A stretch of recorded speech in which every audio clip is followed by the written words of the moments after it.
974, Madame Cohen. Merci madame la présidente, monsieur le ministre. Selon l'Observatoire des multinationales, un tiers des entreprises du CAC 40 ont distribué des dividendes pendant la crise sanitaire, soit près de 30 milliards d'euros versés en dividendes. Certes, c'est moitié moins qu'en 2019, avec 64,5 milliards d'euros. Mais contrairement à la crise sanitaire, la crise économique ne touche pas tout le monde de la même façon. Pourtant, le gouvernement avait annoncé avoir demandé à ces entreprises du CAC 40 de ne pas verser de dividendes ni racheter des actions si les entreprises ont bénéficié de l'aide de l'État. Pour rappel, ces entreprises ont bénéficié de près de 300 milliards d'euros de prêts garantis par l'État, du plan d'urgence à 110 milliards d'euros, de baisses d'impôts, de 100 milliards pour le plan de relance, du chômage partiel pour 31 milliards, des reports ou annulations de cotisations sociales et de charges fiscales pour 76 milliards d'euros. Aider les entreprises en période de crise se justifie quand on s'adresse aux plus fragiles, pas à celles du CAC 40 qui profitent de la crise pour réaliser encore plus de bénéfices. C'est même indécent par rapport aux discussions que nous avons eues ce matin et que nous avons eues mardi sur les secteurs particulièrement en difficulté, le secteur viticole, agricole, ce dont on a parlé.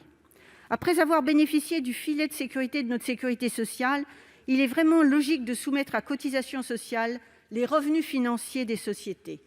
Face à l'urgence sanitaire et la nécessité de trouver de nouvelles recettes pour financer notre système de santé, nous proposons donc de mettre à contribution les montants versés aux actionnaires au taux actuel des cotisations sociales employeurs de la sécurité sociale.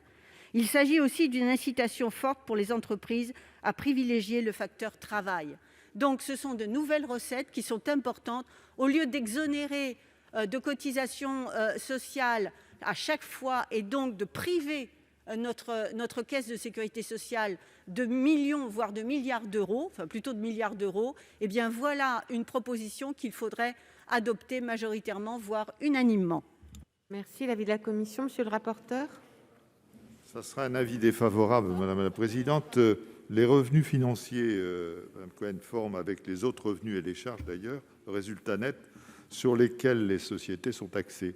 Et contrairement à ce qu'indique l'objet, ce ne sont pas la somme des dividendes, des montants qu'elles versent aux actionnaires, lesquels d'ailleurs, je le rappelle, s'acquittent de la CSG, de la CRDS. Donc ça sera un avis défavorable. L'avis du gouvernement, monsieur le ministre.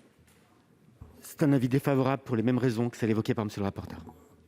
Merci. La parole est à madame Goulet. Oui, madame la présidente, monsieur le ministre, comme chaque année à peu près au même endroit et sur le même dispositif, moi je vais soutenir cet amendement.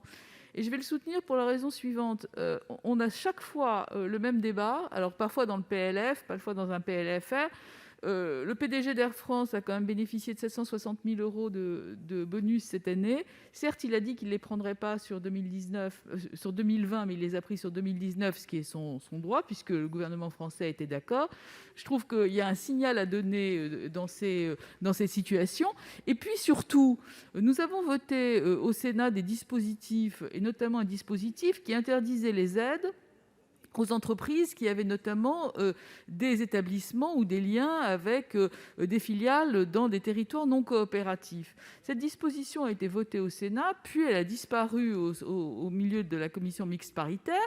Elle a été reprise par une circulaire. Mais enfin, ce type de dispositif, reconnaissez avec moi que le poids de la circulaire au niveau de la hiérarchie des normes n'est quand même pas exactement le même que celui de la loi.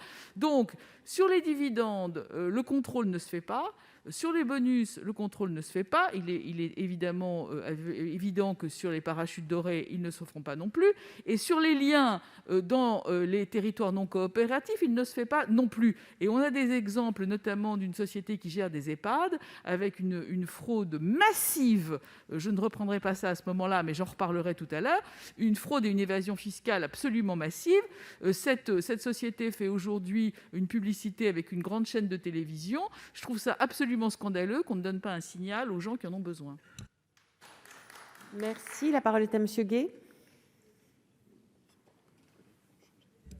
Merci madame la présidente, monsieur le ministre, mes chers collègues. Évidemment, on va soutenir cet amendement puisqu'il est le nôtre, mais Laurence Cohen avait raison. Si on prend juste les entreprises du CAC 40, toutes 100% ont été aidées. Elle a cité la baisse des impôts de production, le chômage partiel, les aides de la Banque centrale, les plans sectoriels et les prêts garantis par l'État. 100%. 2 tiers ont versé des dividendes et 8 ont fait l'exploit d'augmenter les dividendes dans la période. Votre seule réponse à ça, c'est de nous dire « oui, mais c'est évidemment le résultat sur 2019 ». Donc on vous repose la question et on ne cessera de vous la poser. Et Mme Goulet a raison, on va continuer.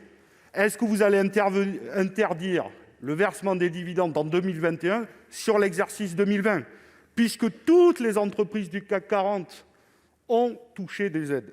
Mais la deuxième chose, et Mme Goulet a raison, nous avions adopté, et le ministre de l'économie, et des finances et de la relance, Bruno Le Maire, avait dit à la radio, c'est un bon amendement. Et il ne cesse de le répéter lors des auditions différentes à la commission des finances ou aux affaires économiques. Aucune entreprise ne touchera des aides si elle a des filiales basées dans les paradis fiscaux. Je vais vous dire, c'est pas dur, c'est dans la presse. Il y en a beaucoup qui ont des filiales basées dans les paradis fiscaux et qui ont touché des aides. Alors, si vous ne les avez pas, on va vous aider. Total, 168 filiales basées dans les paradis fiscaux.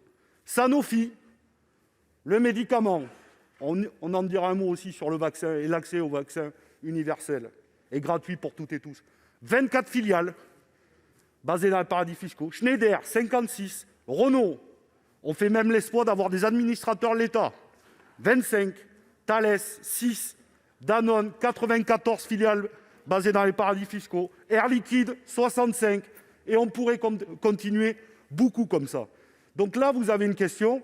Qu'est-ce que vous allez faire concrètement pour arrêter ça, y compris lorsqu'on a des administrateurs d'État qui siègent dans les conseils d'administration et qui donc valident de fait les schémas